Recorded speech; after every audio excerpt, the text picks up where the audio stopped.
Set Phasers, a highly illogical Star Trek podcast.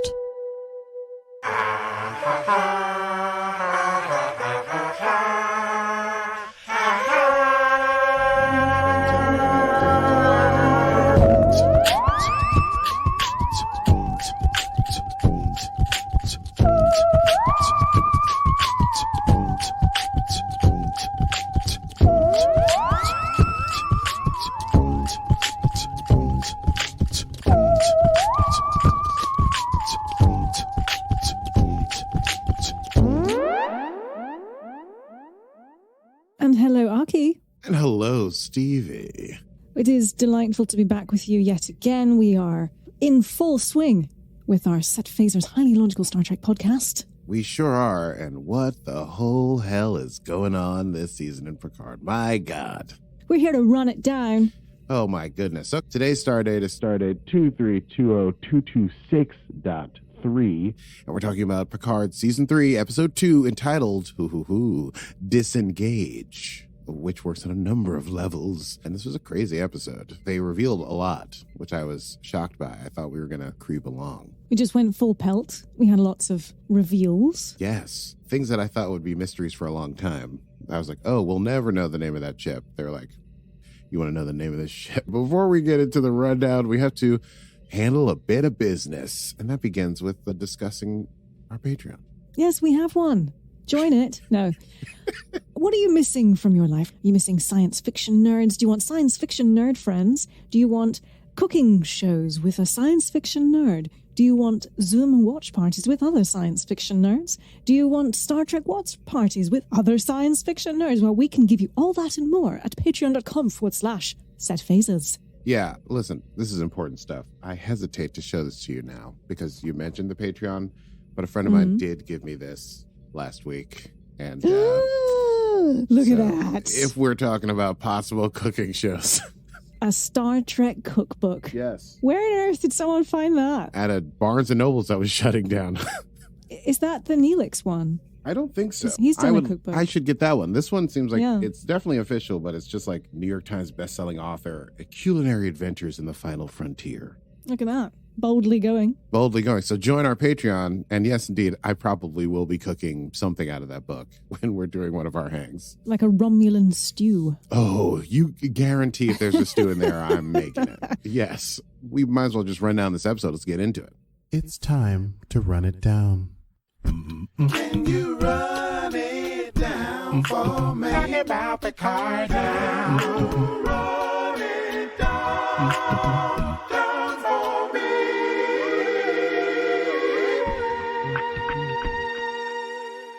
We begin with a flashback 2 weeks ago. The last episode, it was revealed that this person on the Helios with Beverly was none other than who he claimed to be Jack Crusher, her son. Jack Crusher. Wasn't Jack the name of her first husband? Is that true? Yes. Okay. So technically he's Jack Jr. Jack Jr. Or Jack the Second? No, you guys go with Jack Jr. But what if you're borrowing the name from a different dad?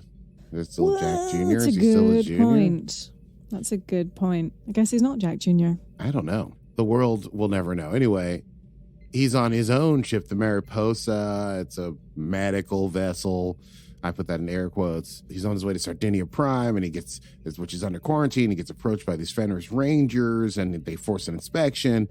And he's like, "Oh, I've just got this medicine for those people with the Galarian fever." But then, as they go through his stuff, he's, "Oh, you also have some Romulan ale." And he's like, "Oh, yeah, I also got these weapons, so we can help the warlords down there who are preventing people from getting the medicine to fight." He's got a little of a thief with a heart of gold, kind of a roguish, to borrow from a different franchise, Han Solo-esque ruffian with a sweet center vibe going on. And he manages to bribe these Rangers to let him do what he means to do. But as they are leaving with the bounty that they've taken from him, one of them reaches out through comms and says to reach out to the, quote, marked woman, which I didn't understand at the beginning of the episode, to say they have found him. Present day, Picard, Riker, and Jack, they're on the Helios. Jack says they've been running for months. They have no idea who's following them. They're in this nebula. Their systems are fried. The people that have the weird ship that's flown in hasn't communicated with them. And Picard wants to negotiate because he's Picard. And they're thinking maybe we can reach out to the Titan, even though they're not here, but possibly they're still close enough, and ask for help. And if they can get Beverly on the shuttle, because she's in a med pod because she's been severely injured, maybe they can figure something out. Meanwhile, on the Titan, Captain Shaw and Seven are not seeing eye to eye. They have noticed that a third vessel they've been holding position. So they know that there's a third vessel in the nebula. They don't know what's going on. Seven wants to save them. The captain is not interested. He thinks they're outgunned, and he actually dismisses Seven, but continues to hold position. Meanwhile, Jack is trying to work on Beverly to make sure that the pod stays up, and he's trying to get them out of there. And that's when this mysterious ship fires on the Ilios. The shuttle, it gets completely blown apart, and they are trapped there in the nebula with this mysterious ship, unable to fly away or do anything. Back on La Sirena, following Raffi, remember that there was this huge attack last episode on the recruitment base on Metalis. So Raffi's looking at all this news coverage of the attack, and news people and the government or whoever seem to be blaming it on a Romulan rebel faction leader named Lurak Tuluko. Lurak Tuluko is who they're trying to blame this thing on. There are 117 confirmed dead. Raffi contacts her Starfleet intelligence handler, who's only speaking through a weird voice or like they're basically texting. And she is like, hey, I think there's something else deeper going on here. And her contact is saying, hey, Starfleet has suspended all investigations into this. We have a suspect, this Lurak Tuluko. Do not engage in any further investigations. But Raffi's like, I saw this, there's a redacted statement from this Ferengi black market dealer named Sneed, who says that he sold these secret weapons from the Daystrom Institute to an anonymous buyer, and she thinks Sneed is lying, and that's how they say they know that it's Lurak Tuluko. And Raffi says, I don't think that's true, and I think we need to investigate it. And her handler says, once again, do not engage, do not seek, I forgot what they say, I wrote it in quotes. Do not seek blame. Do not seek anger. Do not seek blame, do not seek anger. Which, by the way, flashes up in the credits. It does. I saw that. Eagle eyes. This time yes, I watched the credits. Mm-hmm. Yes. Raffi's like, you know what? I want an in-person meet then. Let's talk about this face-to-face. That request is denied by her contact, and she goes, fine. Then I'm going to figure this out on my own. And she decides she's going to go off on her own and figure this out. Meanwhile, back on the Titan, Seven is summoned by Captain Shaw, who recently dismissed her, into what I assume is the lab, the science lab. Had like a Voyager science lab room kind of vibe going on there. And he wants to know, he's basically like, did you help them do that? He's like still looking for a scapegoat for the situation that they're in and doesn't know what to do. And Seven makes a case for rescue, a not unclear case for rescue versus cowardice, and leaves.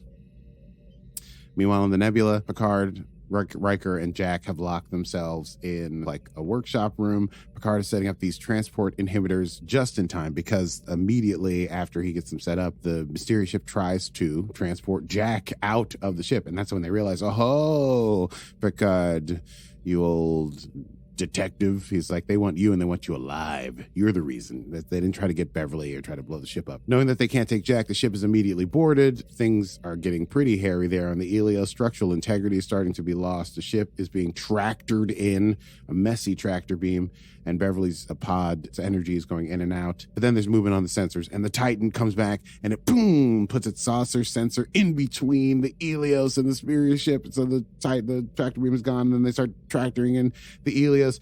But then the Ilios is still being boarded, and they're trying to then, before the whole ship basically falls apart, they're trying to get those now 4 people they see on their scans out of there. And so Picard has to shoot the inhibitors, and they're able to beam up onto the Titan just in time. Raffi, we get a little Raffi backstory here. Meanwhile, goes to talk to her ex, I guess. Some dude who apparently owns a bar and knows Sneed. And I don't know, I didn't really like this guy. He's like, oh, our son still talks to me. He told me you accosted, like, he's whatever. He's got a lot of blamey issues going on there. And he's like, oh, I don't know if I can't help you meet Sneed if you don't want to also meet. I could put in a good word for our son if you want to meet our son, but you got to choose which one I'm going to help you with, even though you're in Starfleet intelligence and there was a terrorist attack a day ago that you're investigating. He's like, this is why you're a bad mom or whatever. Anyway, Raffi's like, fine, I guess I choose to try to help save lives and not put the galaxy into distress. And he's like, okay, I'll set up the meeting. So anyway, he owns a bar and he's able to set up a meeting with Sneed. Back in the nebula, alien ship is circling the Titan. Beverly is in sickbay. Shaw doesn't want to run away. Doesn't want to run away. He's like, now that we're here, we might as well see who we're talking to. And was his biggest mistake. The Titan does get hailed, and we meet the marked woman, Captain Vadic. Yeah, we're on the same page again. I got you. Okay, great. Yes, Vadic is like, hey, check me out. Scan my ship. Because before we get to talking, you should know what I got. They let down their shields. The ship is scanned. It is armed to the teeth. I've never seen a ship in Star Trek ever this armed. I'm trying to think if there was like other ships.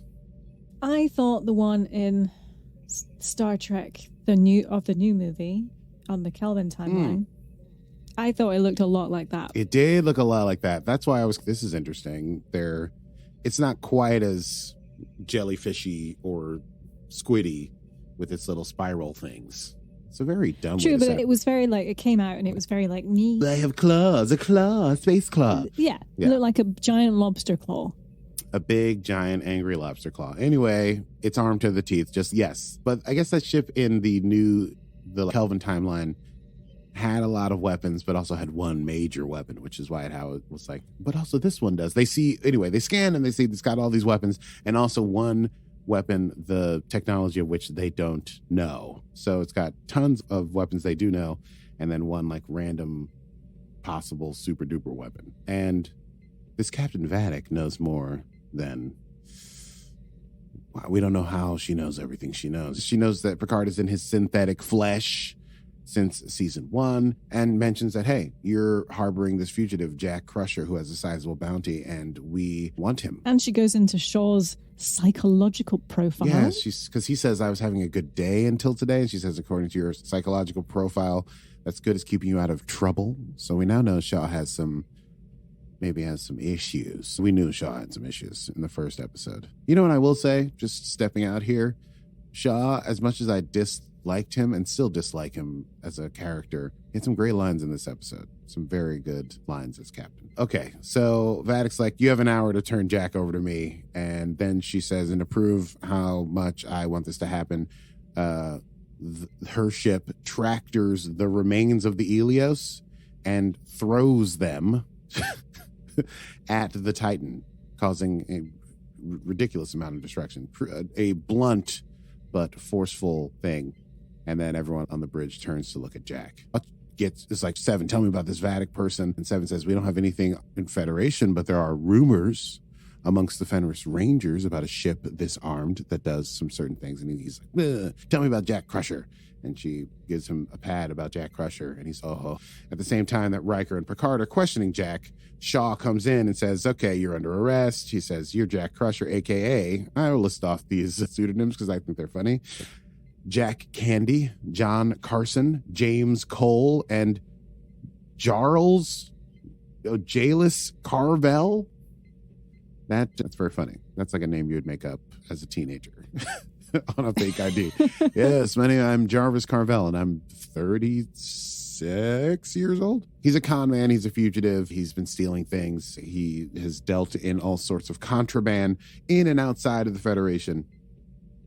And so he puts Jack in the brig, and he's very much considering handing him over. He relieves Seven of duty for insubordination. Picard tries to go to bat for Seven. Shaw is, no, I'm going to give up Vadic for the bounty, and then we'll settle the rest of this garbage at a tribunal, because we don't have anything in this race, and we'd lose in this dogfight. We don't have the weapons. And Picard says, I want to talk to Jack. Maybe I can figure something out.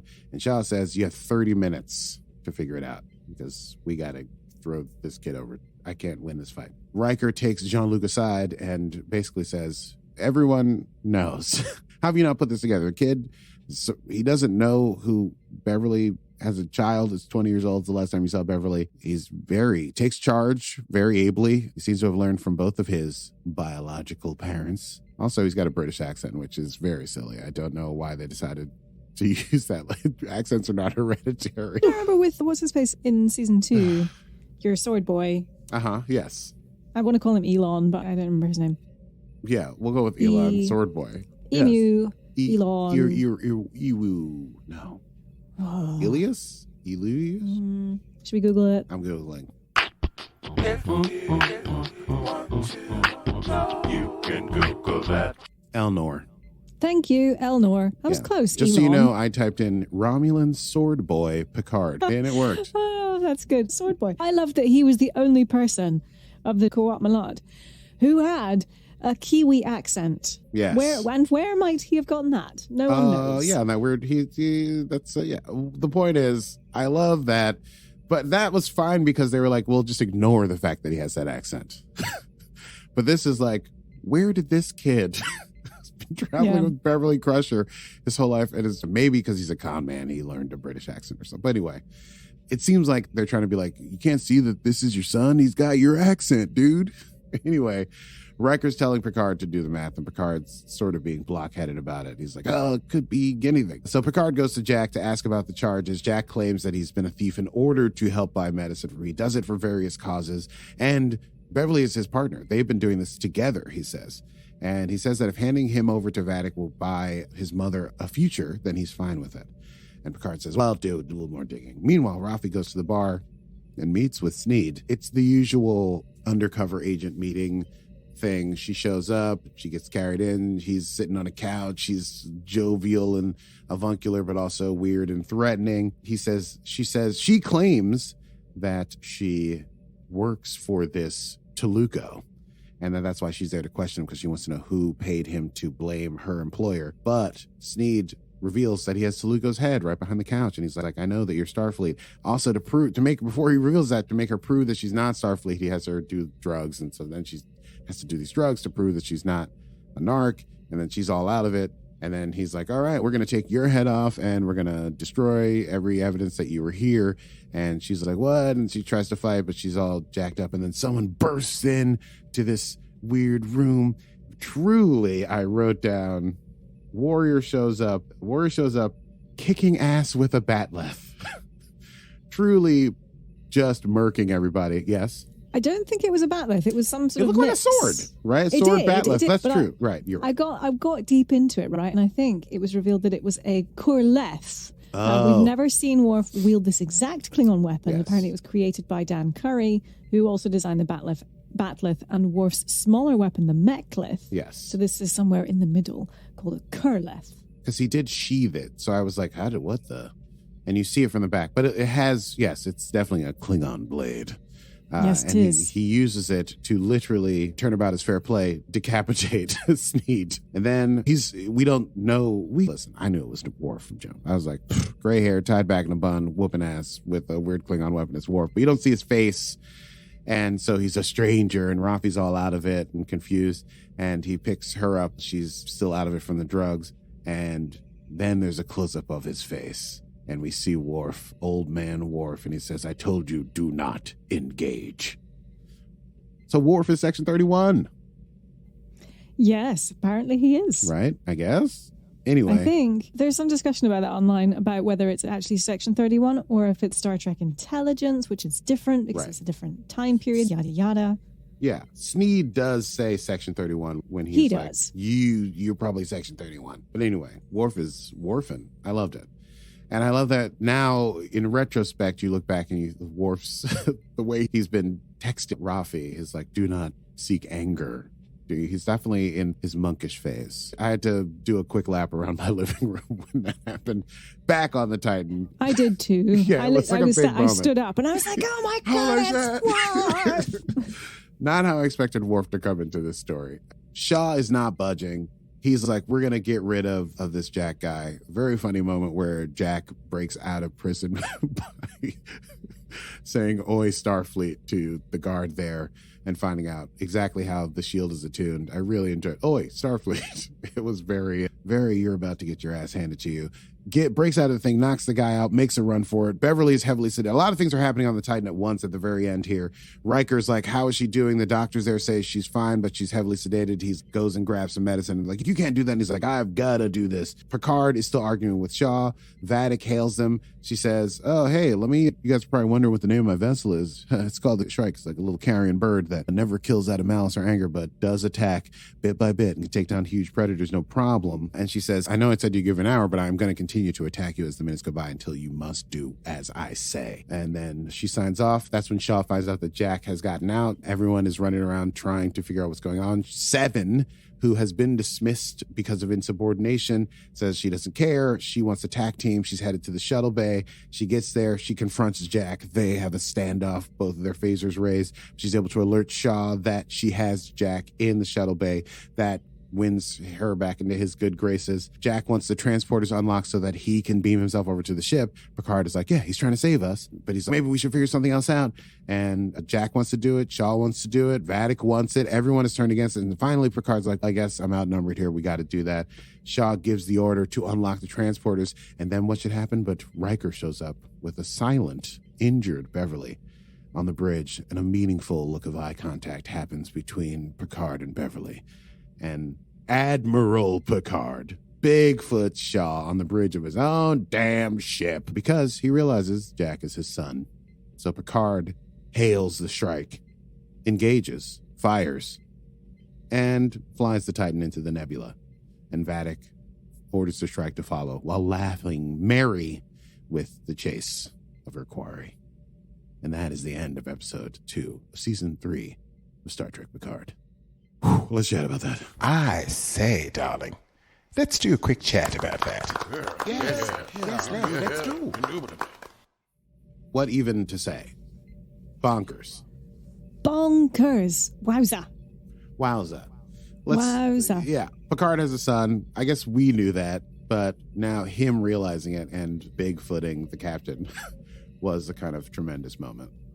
Yeah.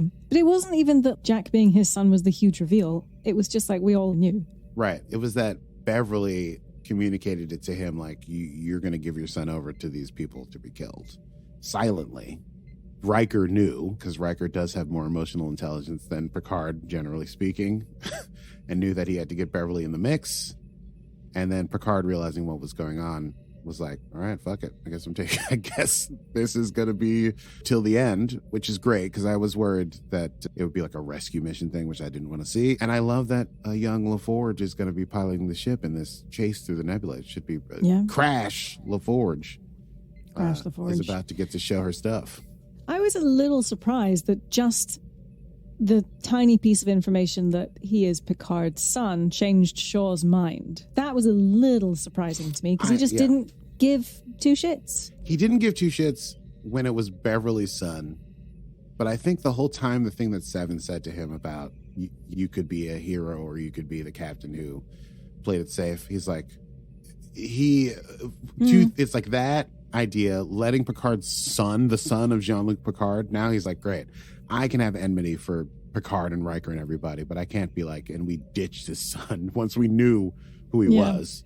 All right. Yeah. That's fair. And then I also think he realized he couldn't, once Picard used rank on him, I think he's like, who's going to win this fight? Me, your surly captain that maybe is lovable in a gruff way, or Jean-Luc Picard, hero of the Empire, who's doing this for his son. Like, there's no way he would have control over his ship. So get along, my friend. Get in where you fit in, Captain Shaw. Maybe you learn something. What else? Everything else. Worf. What about Worf? So this is his first appearance in Star Trek since Star Trek Nemesis in 2002. So 21 years. Yeah, almost as old as Jack. 21 long years. 20-year-old Jack. Once we realized, when we were talking about how young he was in the last episode, I now was looking very closely at this actor. I'm like, he's not 20. No. Oh, not boy. even a little bit. I hope there's got to be some. Did they make love and then Beverly got trapped in a time warp or something? Like, how is their son in his late 30s, early 40s? Yeah, pretty much. Yeah. I don't know how they're swinging that, really. It is what it is. We suspend reality. Do you think he looks like a young Picard? Not really. But I think they knew they couldn't do the hackneyed thing they did with Nemesis, where they're like, we're going to make you look and just like shave Picard. his head. Yeah, shave his head and have him do the Picard walk thing. But they definitely tried to, like in the beginning of the episode when Jack's like, here's what we're going to do on the ship, and he's taking over. And through Riker, we see that Riker's like, this is your kid, for sure. This kid is the son of Beverly and Picard. But I don't think he looks like it. I know what Patrick Stewart looked like young, and this is not what this kid looks like. So No. it's hard to suspend that belief. But poor Laris, now that Picard has a long-lost son with a lost love. Think Laris is out of the picture? A lot of L's in that question. Laris and his long-lost love. You don't think Laris would get along with Jean-Luc's long-lost lover and her son? Little son? I'm sure she would, but do you think Picard might just go, oh, that's Beverly, it's been a long time. We've not been lovers for a long time. I don't think Picard and Beverly are going to Get back together now. It's a ship that has been in the making for 1988, damn near 40 years. Yeah. But she's like, yeah, here's your son. They fight a bunch of people. And at the end, he's like, I love you, Beverly. And she's like, I love you, Jean-Luc. I love you, And Beverly. he's like, first, I got to call my girlfriend. It's time we had the talk. He's not going to do a Robin song. You know what I mean? I hear you. I'm just curious because, and if you are a nerd, a big nerd, as I am a big nerd. Who's a nerdy here? Me. Okay. I like to watch The Ready Room. And this week, the conversation was... In fact, no, sorry. Last week, it was Patrick Stewart and Kate McFadden. Yes. And they were talking about the fact that this relationship has been something fans have wanted for such a long time and never got it. So now I'm like, oh, do we get it now? Are we going to get all our ship fantasies come to pass? And they keep pairing them in interviews and things like that. So it's making me think that this is the long-lost love story. And in the last 2 seasons of Picard, he's been looking for that love and connection. Yeah. And I don't know that it's Laris. I like Laris so much. I also love Laris. Big fan. She said she'd leave a seat for him at the bar. It's so nice. It's so nice. Yes, it is. But is she the one? No, she's not Aki? Beverly. Of course she's not Beverly. No. But maybe Beverly is not interested. Maybe not. But I don't know. Why has she been so pissed off at him for 20 years? 25, Well, exactly. 25 Whatever years. he did, maybe it's not just like, hey, kiss, kiss. Let's ride through this nebula and get out of here. Sitch. Anyway, I hear you. I'll be happy either way. Someone's got to lose. That's what makes it stakes. It's all complicated. And now there's Picard's son in the mix, and these are dangerous times. Hope they don't go full on. God, you know. God. Yeah. Poor Raffi having to take drugs. Oh yeah, so hard. I was like, in that moment, I was like, maybe she'll say I kicked this and I don't need to use it anymore or whatever. But geez, it's tough. I don't know if they're doing this deliberately, but a few times they flash from Raffi dealing with shit to Seven dealing with shit. And I just am like, if they were together, they would be just kicking ass. But they're both getting in like really fucked up situations alone.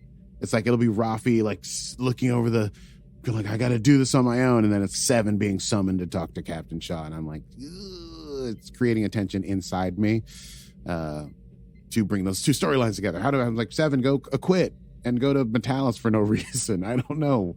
I have no idea how that works. But yeah, Raffi, this is a weird posting for her to have to do, given her history. I feel like it's a real test. Yes, but she's very good at finding out conspiracies. So she's perfect for that. Knowing that Worf was her handler is interesting. I'm curious how that happened. Worf is such a straight shooter, and Raffi is such a, like, well, if you see that there's a footprint here, and they use this thing, well, obviously, it's what you don't see that tells you what you like. Raffi goes into her, like, beautiful mind thing to figure stuff out, and Worf is like, who has the honor here? You know? Do not seek anger. Do not seek blame. When Raffi comes around and they finally talk face to face. This is obviously not what Worf is supposed to be doing. To go. No. Like, he knew that she was going off on her own, didn't say anything, and it was like, I got to go get involved. So then he trailed her. Anyway, everything right now is really, I'm very satisfied with the way things are going. And then a final thing to chat about, I'll just say it. I just want to reiterate, I think Captain Shaw is learning. He has his own little mini arc that it's not really part of the main character's arc, but he seems to be like beginning to understand captaincy, if you catch my drift.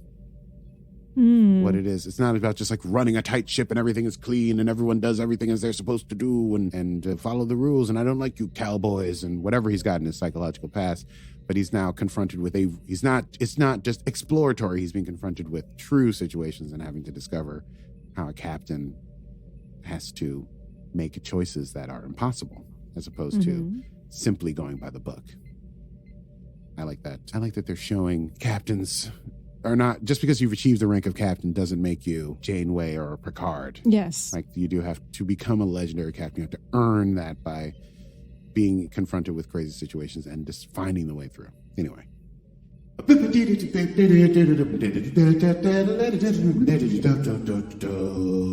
Hello, everybody. Welcome back to Set Phasers. We go immediately to the Easter egg desk with Stevie Mad. Stevie, what have you got for us today? Well, hi there, Rocky. I am here on the set of Star Trek Picard Season 3, and we have lots of great Easter eggs for you today. So, obviously, we talked about Jack Crusher.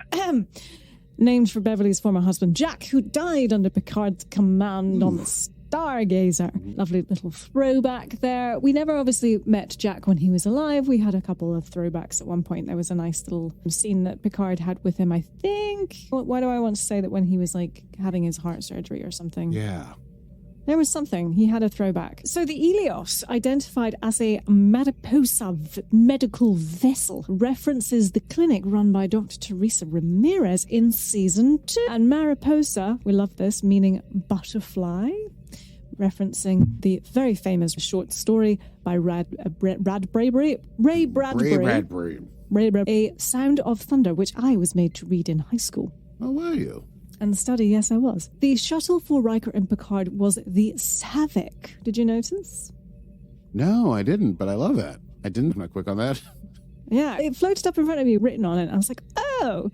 So Savick obviously references the half-Vulcan, half-Romulan protege of Spock, first introduced in The Wrath of Khan, played by Kirstie Alley, who we had an Easter egg for last week. Yes. Paramount revealed in their official logs Instagram account that Savick, played by Kirstie Alley, as we mentioned, was the first captain of the USS Titan, predating Shaw and Riker by around a century.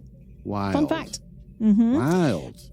And it's a lovely little tradition, as in the TNG episode The Most Toys, where Data flew a shuttlecraft called Pike.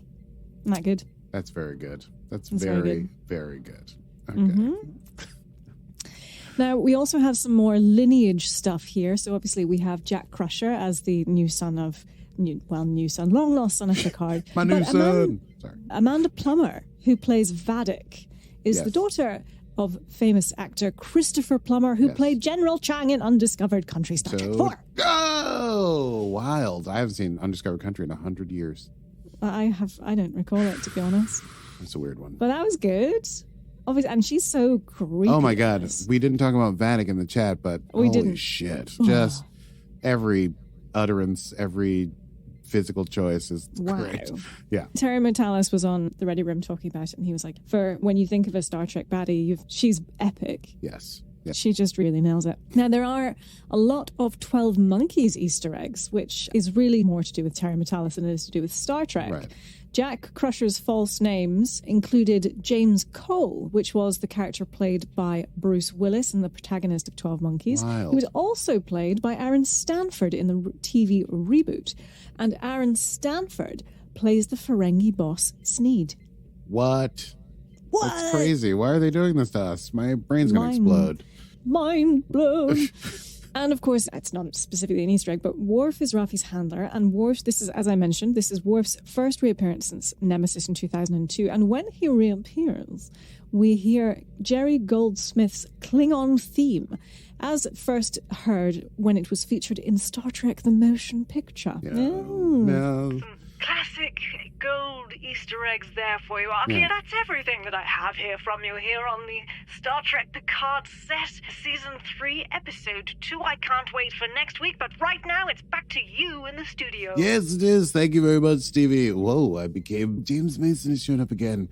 Accidentally. I don't know. When he just shows up sometimes. Let's move on. It really caught me by surprise. I wasn't expecting to do that. I think it's time we move on to quotable moments. Quotable moments. I had a million quotable moments. you Typing go. like a crazy person. I will, again, just go into bat here for Shaw, who had a few moments where I feel like he was discovering how out of depth he was in this situation. When they are finally, he's been convinced by Seven to move in and save the shuttle, and they discover that there are not 2 people on board, not 3 people on board, but 4 people on board. He says, bring them all on board. We're basically a hotel now. And then when they realize that Vadic has them completely outnumbered and outgunned, they have no way to escape, no way to run, and they're trapped in a nebula. They have no long-range communications. He says, "We are essentially cornered in space, which has no corners." And let's see. Raffi saying, "Disengage? No. Hell no." Which I really brilliant line read. Let's see. Oh, God.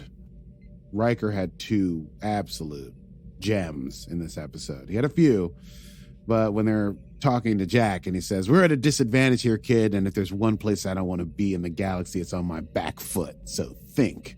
Very Riker-y. I'm wondering if you caught the other Riker quote that I'm probably going to use. I don't want to steal all your quotes, Stevie. I just got the one quote. There's no question we both were super chuffed when he said, when they're talking to Shaw about giving Jack over for trial, he says, "That man is wanted for a trial, not execution, and we damned well know that's not a ship, it's a guillotine."